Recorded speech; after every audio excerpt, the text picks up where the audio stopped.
म्हटले कोणते झोपे? झोप ते कथेमध्ये बरोबर येते. काही काहींना तर अशी येते महाराज, माऊली बुवा एका ठिकाणी आणि एका माऊलीला अशी झोप लागली का नाही, जो झोपले महाराज त्याचं जे कपाळ आहे ते समोरचीच्या पाठीत जा बसलं का नाही.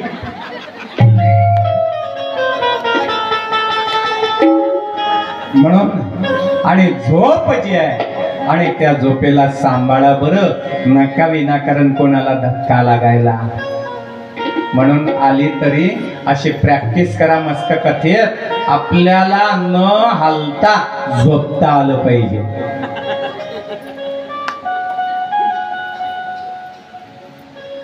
मग कथा जी आहे ती कथा श्रवण करायची आहे. कारण कथा श्रवण केल्यानं आणि या कर्णरंध्रामधून आणि ती कथा देवाच्या पवित्र आणि त्या कथेचा आणि तो पवित्र ध्वनी लहरीच्या द्वारे आपण शाळेमध्ये शिकतो ना, आपल्याला टीचर शिकवत असतात, आपल्याला ऐकायला काय येतं, येथून निघालेला ध्वनी बरे का, त्या ध्वनीच्या आणि काही लहरी असतात, तरंग असतात, ते अणु रेणू आणि या सूक्ष्म माध्यमातून एकमेकाच्या द्वारे आणि ते आणि मग आपल्या कानाच्या पडद्यावर पडल्याच्या नंतर आणि ते आपल्या हृदयामध्ये प्रवेश करतात. मग बुद्धीला संकेत, मनाला संकेत वगैरे पुढच्या गोष्टी आहेत आणि त्यावेळेला आपल्याला कळतं. आणि म्हणून ही जी कथा आहे ही कथा श्रवण केली का त्या कथेनं आणि नामाच्या उच्चारानं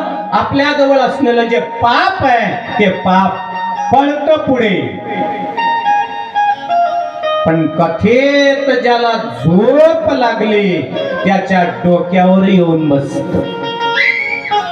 म्हणून शेजारच्याला सुद्धा कथेत कीर्तनात झोपू द्यायचं. समजा आपल्या शेजारी कोणी झोपायला लागलं ना, आता ज्यांचे डोळे उघडे असतील त्यांना कळेल मी काय करतोय ते, काय सांगतोय ते. आपल्या शेजारी जर कोणी झोपला ना कथेत, असा बदला काढून घ्यायचा चांगला. म्हणजे चिमटा घ्या आणि भांडण करा. भांडण लावायला आलो मी, फक्त जाग करायचंय आणि कथा ऐकायला त्याला भाग पाडायचाय. ऐका, भगवान परमात्मा आणि यांच्या पहिल्या ज्योतिर्लिंगाची दिव्य कथा आणि महाराज या ठिकाणी सांगता आहेत की पूर्वीच्या वेळेला दक्ष राजा, हा जो दक्ष आहे या दक्षाला अनेक मुली होत्या. त्याच्यामध्ये अश्विनी, भरणी वगैरे जवळजवळ 27 मुली. या 27 मुलींचा विवाह दक्ष राजानं आणि एक देव होता स्वर्ग लोकाला, साऱ्या जगाला रात्रीच्या वेळेला प्रकाशित करणारा, शीतलता प्रदान करणारा आणि देवांच्या मध्ये एक नंबर सुंदर, इतका सुंदर त्याचं नाव आहे चंद्र. फारच सुंदर. शिकलेल्या लोकांच्या करता सांगतो ब्युटिफुल. अजून सांगू स्मार्ट. अजून सांगू हँडसम. इतका सुंदर चंद्र. आता त्या दक्ष राजानं विचार केला, माझ्या अनेक मुली आहे. भागवतामध्ये 16 मुलींचा विचार आलेला आहे. अन्य ग्रंथांच्या मध्ये आणि असंख्य त्याला मुली आहेत असंही वर्णन आहे. इथं 27 मुली ज्या आहेत त्या 27 मुलींच्या बाबतीमध्ये महाराजांनी चर्चा केली की या दक्ष राजाला आणि 27 मुली, या 27 मुली त्यानं एकाच देवाला म्हणजे एकाच जावयाला समर्पण केल्या. म्हणजे लक्षात येण्याकरता बोलतो, नवरदेव एक आणि नवऱ्या 27. काय भाग्यवान तो चंद्र, त्याची लॉटरीच लागली बुवा. इथं एके करता वन भटकतो आपण, एक भेटत नाही, त्याला किती भेटल्या? 27. काय भाग्यवान. बरं, बायोडाटा छापला नाही, कोणाच्या हातवात दिला नाही, पण आणि त्या चंद्राला 27 आणि पत्न्या आणि त्या लाभल्या. दक्ष राजा आणि त्या दक्षानं या 27 मुली आणि त्या चंद्राला समर्पण केल्या. आता चंद्राला 27 मुली समर्पण केले असताना गंमत अशी झाली की त्या 27 पत्न्यांच्या मध्ये या चंद्राला आणि एकच जास्त आवडत होती. आणि ज्या 27 होत्या ना, त्यांच्यामधले एक आवडल्यामुळे ज्या 26 होत्या त्या मात्र दुःखी होत्या. चंद्राला त्या 27 पैकी जिचं नाव रोहिणी आहे, ती रोहिणी फार आवडू लागली. तिच्यावरच आणि त्याचं प्रेम बसलं. तिच्याशिवाय त्याला चैन पडत नव्हती, करमत नव्हतं. आणि ती सुद्धा त्या चंद्राला आपल्या डोळ्यातल्या काजळाप्रमाणे जपत होती. ग्रंथाची भाषा आहे. डोळ्यातल्या काजळाप्रमाणे म्हणजे या माता भगिनी तयारी करतात, अलीकडे त्याला मेकअप म्हणतात. शब्द समजून घेत चला. मेकअप, मेकअप, बर का करताना. आणि तो मेकअप केला का त्याच्यामध्ये आता बहुतेक काजळ कोणी जास्त वापरताना दिसत नाही, पण काजळ लावल्या जायचं. आणि आता डोळ्याला लावलेलं काजळ जे आहे ते काजळ अलगद लावायचं असतं. बरं, जे लावलंय त्याच्यानं सौंदर्य खुलून दिसतं, पण तेच काजळ जर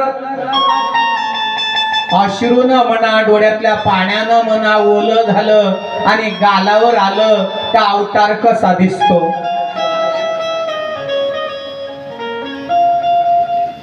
म्हणतात तुम्ही, अवतार पांडुरंग. जोडायचं नाही ते इथं. थोडं काजळ जायचे साईडला गेल्याच्या नंतर, म्हणून सावधानता बाळगावी लागत असते शृंगार केल्याच्या नंतर, बर का.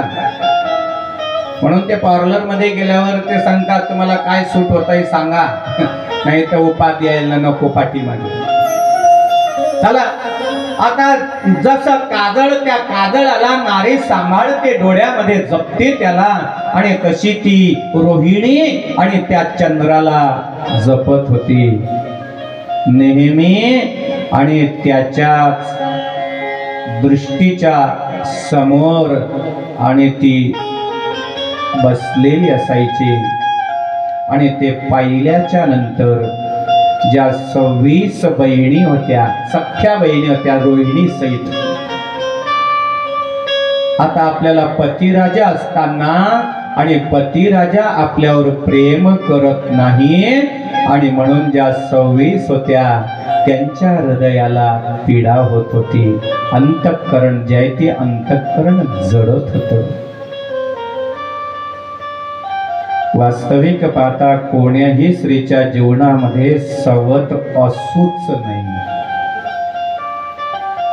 कधी कधी दुर्दैवानं तसा वाटा जीवनामध्ये भोगण्याची वेळ येते. अलीकडे आता ह्या गोष्टी बऱ्याच कमी आहेत.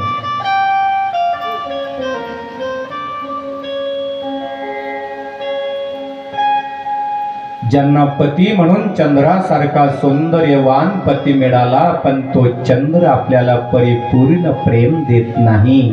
आणि म्हणून त्या 26 बहिणी, त्या 26 पत्न्या आणि त्यांची अवस्था शोचनीय झाली.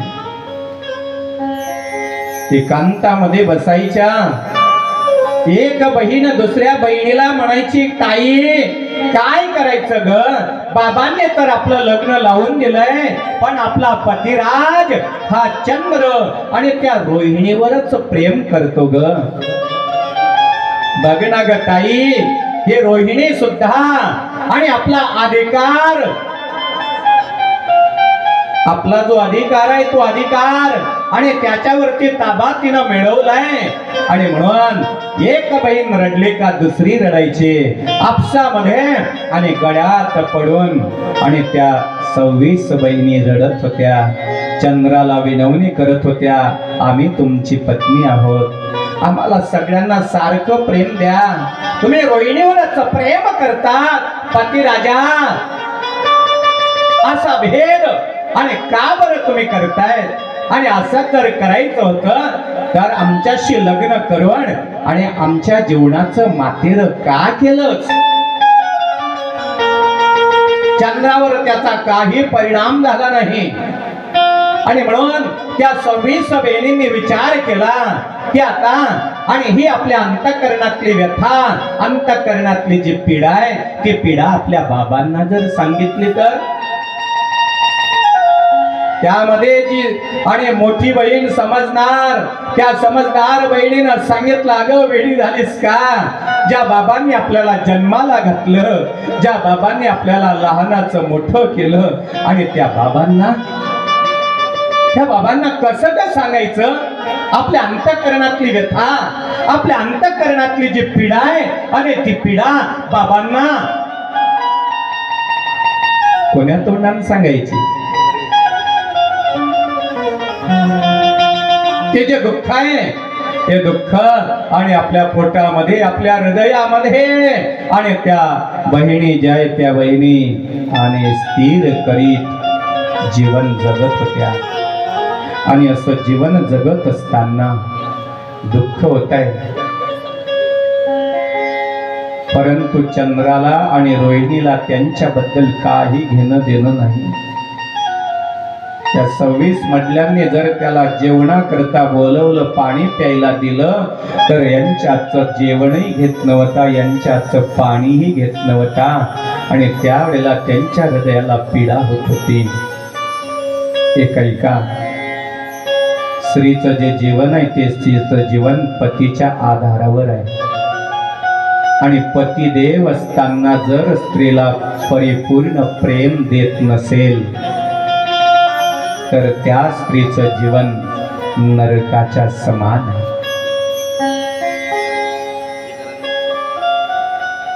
आणि म्हणून जो पतिराजा आहे त्या पतीनं पत्नीला प्रेम द्यायलाच पाहिजे. आपलं जे प्रेम आहे ते प्रेम दुसरीकडे कदापि देऊ नये.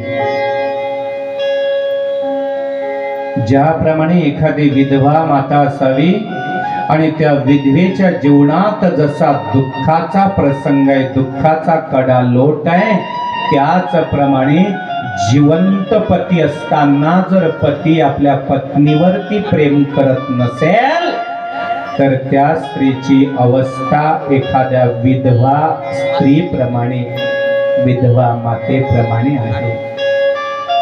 सगळ्याच्या सगळ्या बहिणी एकमेकीच्या गळ्यात पडून रडत होत्या. चंद्राला प्रार्थना केली, चंद्राला किती विनवणी केले, गळ्यावया केले, तरी चंद्र ऐकायला तयार नाही.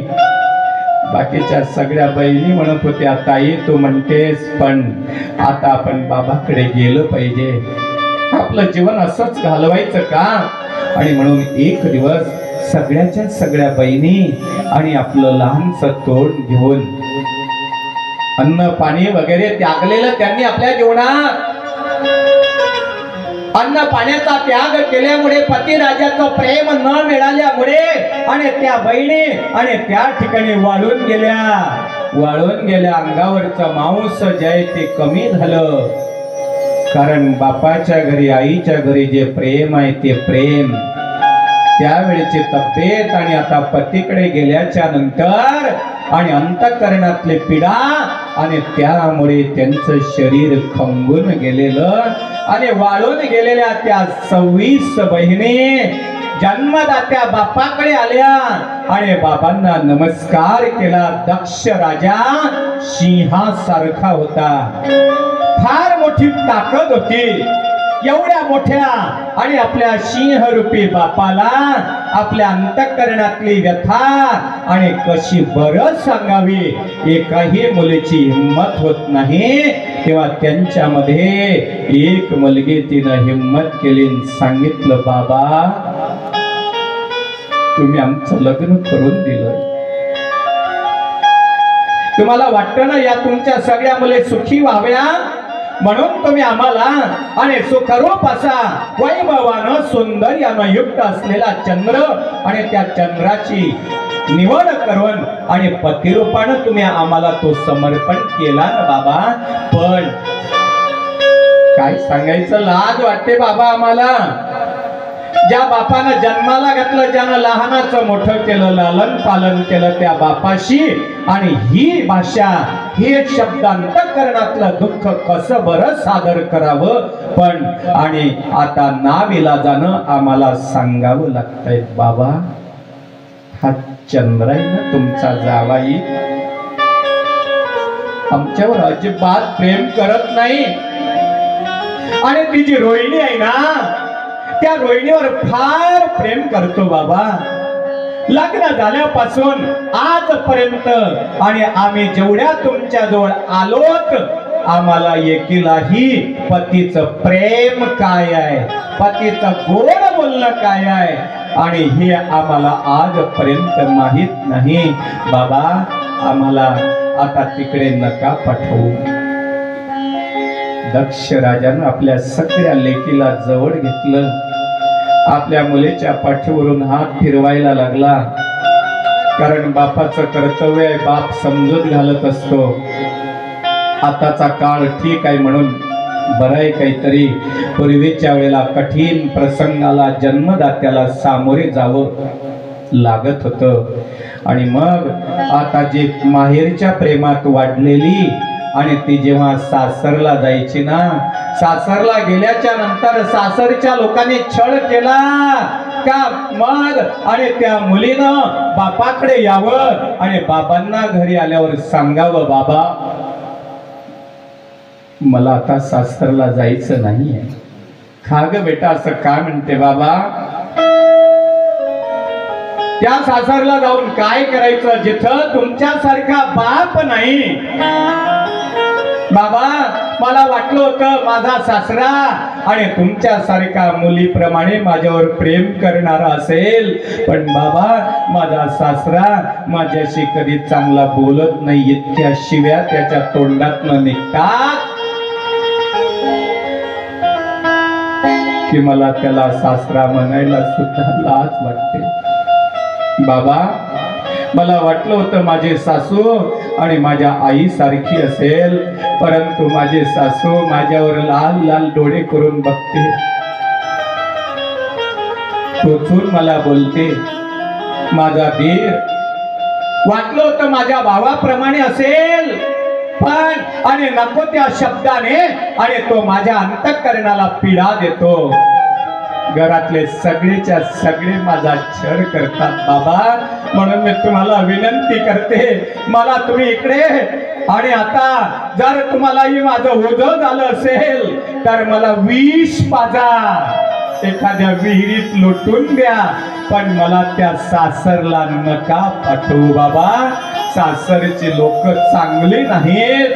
त्यावेळेला आणि तो बाप आपल्या मुलीला जवळ घ्यायचा, आलिंगन करत पाठीवरून तोंडावरून हात फिरवत म्हणायचा, पोरी अगं गावात माझं नाव आहे ग बेटा, अगं गावातच नाही, अख्ख्या पंचक्रोशीतल्या गावात माझं फार मोठं नाव आहे.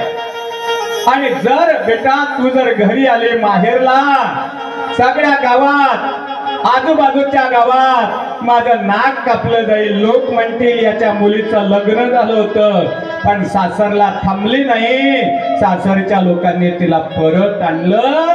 कुलवान तुझा बाप आणि त्या तुझ्या बापाची किंमत आजूबाजूच्या खेड्यात गावात जाईल. मोठं नाव आहे ग माझं बेटा. माझ्यासाठी एक वेळा जा, एकदा जा बेटा. किती त्रास होऊ दे तुला, एक वेळा जा. आणि एकदा गेल्याच्या नंतर जर का तुला त्रास झाला तर पुन्हा निघून ये. मग मरेपर्यंत तुझा बाप आणि तुझा सांभाळ करेल. कर्तव्याचे बापाचं बाप समजूत घालतो. दक्ष राजानं आपल्या सगळ्या लेकीला जवळ घेतलं. आपल्या लेकीला कवटाळत, गालाचं चुंबन करत, टाळू हुंगत जन्मदात्यानं सांगितलं, पोरींनो काळजी करू नका. अत्यंत घृणास्पद लाजीरवाणी गोष्ट. आणि या जावयानं देवांच्या यादीतला चंद्र आहे, या चंद्रानं हे चुकीचं कर्तव्य केलेलं आहे. पत्नी असताना त्या पत्नीला प्रेम न देणं आणि हे नपुसक माणसाचं कर्म आहे, पुरुषार्थाचं नाही आहे. आणि म्हणून याला आता शिक्षा केलीच पाहिजे. पण एकदा आणि तुम्हाला सूचना देतो, जा. मी त्याला 4 शब्द सांगून पाहतो, ऐकलं तर बरं, नाहीतर पुढे मी आहे तुमच्या पाठीशी. आता पोरींची समजूत घातली आणि सगळ्याच्या सगळ्या मुली पुन्हा आपल्या पती राजाकडे आल्या. आणि पतीकडे आल्याच्या नंतर आता त्यांना वाटलं बाबांनी सांगितल्यामुळे आता चंद्र आपल्यावरती प्रेम करीलच. परंतु आता त्या चंद्रानं त्यांच्याकडे आल्याच्या नंतरही, बर का, त्यांच्याकडे आल्याच्या नंतरही आणि त्याने अजिबात, बर का, अजिबात लक्ष दिलं नाही. आणि त्याचा परिणाम आणखीच आणि त्या बहिणींच्या अंतःकरणाला पीडा व्हायला लागली. वाटलं होतं आता तरी चंद्र आपल्याला प्रेम करेल, आता तरी आपल्याला पत्नी होण्याचा आनंद जो आहे आणि तो आनंद या आणि दिव्य भव्य सदनामध्ये आणि आपल्याला प्रेम प्राप्त होईल. पण त्या चंद्रावर किंचितही परिणाम झाला नाही. आणि तो चंद्र बर का महाराज आणि त्या रोहिणीवर आणखीनच प्रेम करायला लागला. महालामध्ये या 27 बसल्या असताना चंद्राची नजर फक्त रोहिणीच्याच चेहऱ्यावरती स्थिर व्हायची. ती गालातल्या गालात असायची, गालामध्ये स्मित हास्य करीत आणि त्या चंद्राला खुणवायची. चंद्र तिच्याकडे पाहून असायचा आणि तो बाकीच्या पत्न्यांच्या हृदयाला आणि असंख्य छिद्रे पडल्यासारख्या वेदना व्हायच्या. सर्वच्या सर्व बहिणी पुन्हा दुःखी झाल्या आणि रडत रडत आपला जो बाप दक्ष राजा आणि त्या दक्षाच्या जवळ आल्या. सांगितलं, बाबा तुमचा जावाई तुम्ही सांगितल्यानंतरही आम्हाला प्रेम अर्पण करत नाही. आम्ही आमचा प्राण द्यायचा का बाबा? आता काय करायचं? असं हिंकस जीवन जगल्यापेक्षा मेलेलं बरं आहे ना. बाबा आमची काहीतरी विल्हेवाट लावाल, आम्ही जातो तिकडे, नाही तर नाही. आता आपल्या मुली दुःखानं व्यथित झाल्याच्या नंतर जर जन्मदात्याच्या दृष्टीला पडल्या तर बापाचा क्रोध अनावर होत असत. त्याला ते दुःख सहन होत नाही.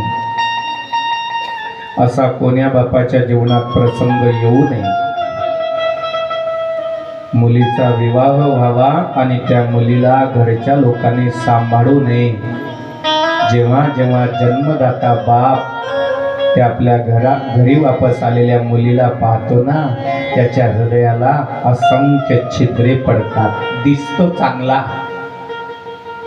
चांगला, चालतो, खातो, पितो, पण त्याच्या अंतःकरणाला पीडा काय होते हे त्यालाच माहिती। म्हणून कोण्याही माऊलीवर असा प्रसंग येऊच नाही। त्या दक्षानं नाराज अंतःकरणाच्या त्या आपल्या मुलींना बघितलं, तळपायाची आग मस्तकात गेली आणि तो चंद्र जो आहे, तो चंद्र कुठे आहे त्याचा शोध घेण्याकरता या पृथ्वी तलावरचा आणि दिव्य अशा प्रकारचा जो राजा आहे दक्ष, क्रोध अग्नीनं आणि तो आता पेटून उठलेला, क्रोधाच्या द्वारे त्याचा भडका झालेला।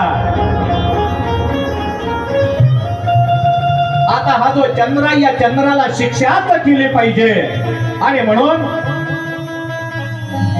रागावलेला दक्ष राजा आला आणि त्या दक्षाला त्या चंद्राला बोलतोय, अरे चंद्रा, तुला किती वेळा सांगितलं, ऐकलं नाहीस। अरे ज्या स्त्रियांच्या सोबत लग्न करायचं त्यांना साऱ्यांना सारखं प्रेम द्यायचं असतं, हा शास्त्राचा नियम तो विसरला वाटतं। आणि म्हणून आता तुला शिक्षाच केली पाहिजे। आणि म्हणून जन्मदात्यानं काही विचार केला नाही आणि आता मुलींचा बल व्हावं या सदयेतून क्रोधी झालेल्या दक्ष राजानं शाप दिला, जा तुला क्षयरोग होईल, क्षयरोग होईल म्हटल्याबरोबर आणि क्षणार्धामध्ये जो चंद्र आहे त्या चंद्राला आणि शाप जो आहे, अधिकारी होता दक्ष, शाप लागला ना, त्याच्या अंगाला छिद्रे पडले, त्या छिद्रामधून रक्त व्हायला लागलं, त्याच्यामधून पूर यायला लागला, त्याच्यातनं दुर्गंधी जी आहे आणि ते दुर्गंधी आणि वाहू लागली, वास आणि तो आणि निघू लागला। त्याच्या जवळ आता कोणी उभं राहत नाहीये। चंद्र नाराज झाला, डोळ्यातून अश्रू गळाळू लागला। राजानं सांगितलं, अरे नशीब तुझं भोग, पत्नीला जर समानता दिली असती तर हे दुःख भोगण्याची पाळी तुझ्यावर आली नसते। जो आपल्या पत्नीला परिपूर्ण प्रेम देत नसेल आणि दुसरीकडे तो आणि ते प्रेम समर्पण करत असेल, त्याची सुद्धा हीच अवस्था होणार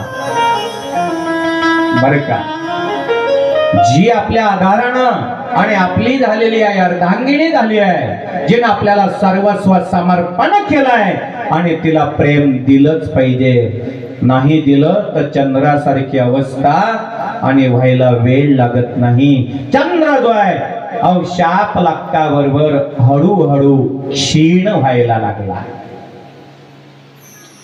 त्याचं जे तेज आहे आणि ते तेज कमी झालं आणि महाराज आता चंद्रावर तर आपलं सगळ्यांचं जीवन आहे।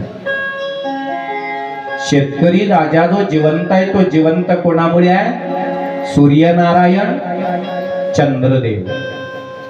दिवसा उन्हात तापलेला तो बळी राजा, त्याला रात्रीला विश्रांती घेण्याकरता चंद्राची शीतलता ही महत्वाची आहे। चंद्र उदयाला आला नाही तर जगातल्या लोकांना विश्रांती, जीवाला शांतता भेटणारच नाही। सगळे उन्हाच्या तापानं होरपळून जातील, मरून जातील। आमच्या बळीराजाच्या शेतात जे पिकं डोलतात ते पिकं डोलण्याकरता अमृताच्या समान आणि चंद्र आपली शीतलता जी आहे ती प्रदान करत असतो। लक्षात घ्या, सूर्यनारायण त्यानंही पोषण होत आहे। सूर्यनारायणाची सुद्धा गरज आपल्याला उन्हाच्या तापाची, म्हणून सूर्याचे उपकार आहे, पण उन्हाच्या तापानं आणि तापलेलं ते जे पीक आहे आणि त्याला रात्रभर विश्रांती आणि शांती टवटवीतपणा सकाळी निर्माण होतो. आणि तो कशामुळे होतो? तुम्ही म्हणता हा आम्ही चांगला फवारा मारला, DAP टाकलं, खताचे प्रकार वेगवेगळे नाही का, ते टाकलं काल म्हणून बघा आज कसे पिकं डोलतायत. नाही नाही नाही, ते तर आहेच, पिकाचे खताचे करामत तर आहेच, पण रात्रीला असलेला चंद्राचा जो आणि शीतलता रूपी अमृताच्या समान ही केळी आपल्याला गोड लागते, कारण रात्रीला मधुर रस आणि चंद्राच्या प्रकाशातून आणि त्या वनस्पतीनं केळीनं ग्रहण केला म्हणून ती गोड लागते. द्राक्षामध्ये, संत्र्यामध्ये, सगळ्या प्रकारे. आणि ही सगळी देवाची किमया आहे, पृथ्वी मातेची किमया आहे, सगळ्यांचाच आणि फार मोठा हातभार आहे. याच्यातला एकही जर मागे राहिला, एकानंही जर आपल्या ड्युटीवर ऑन ड्युटी राहिला नाही तर माणसाचं जीवन विस्कळीत होईल. चंद्र 7 वाजले म्हणजे ड्युटीवर हजर होतो, सूर्यनारायण सकाळी 7 वाजले म्हणजे ऑन ड्युटी होतो. तो नाही आला सूर्यनारायण अंधार पडेल, बाकीचं कार्य करायला विस्कळीतपणा निर्माण होईल. म्हणून चंद्र अस्ताला जात असताना सूर्यनारायण येतो आणि मग आपण म्हणतो हा चला कोंबडे ओरडायला लागले, 6 वाजले, आता सूर्यनारायण निघतोय, बरा डबे घ्या जेवणाचं, चला शेतामध्ये.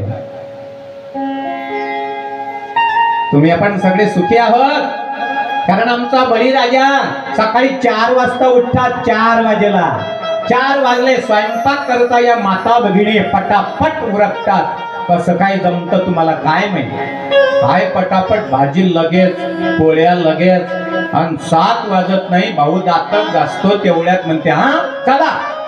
तो म्हणतो पोळ्या तर कर, भाजी हा तुला काय माहित बाबा, झाल्या तरी काय ताकद आहे या माऊलींच्या हातामध्ये, यांच्यासाठी टाळ्या वाजवा. तुमच्या तुम्हीच नका वाजवा, पुरुषांना सांगतो मी, काय ताकद आहे यांच्यात. बरं इतकं सगळं करून रात्री कथेला बी हजर. आम्ही थोडस केलं की म्हणतो नाही, विश्रांती माणसाला आहे, मातेला नाही. दिवसभर कष्ट, पण तरी आमची माता सकाळी 4 वाजेला, आता घरी गेल्यावर 11 वाजतीलच हळूहळू नाही का, तरी सकाळी 4ला जाग येते. ही विलक्षणता आहे मातेच्या ठिकाणी. म्हणून मी त्या दिवशी वाक्य बोलून गेलो. काही लोक स्त्रीची निंदा करतात, पुन्हा ऐका, स्त्रीची निंदा करू नये. नारी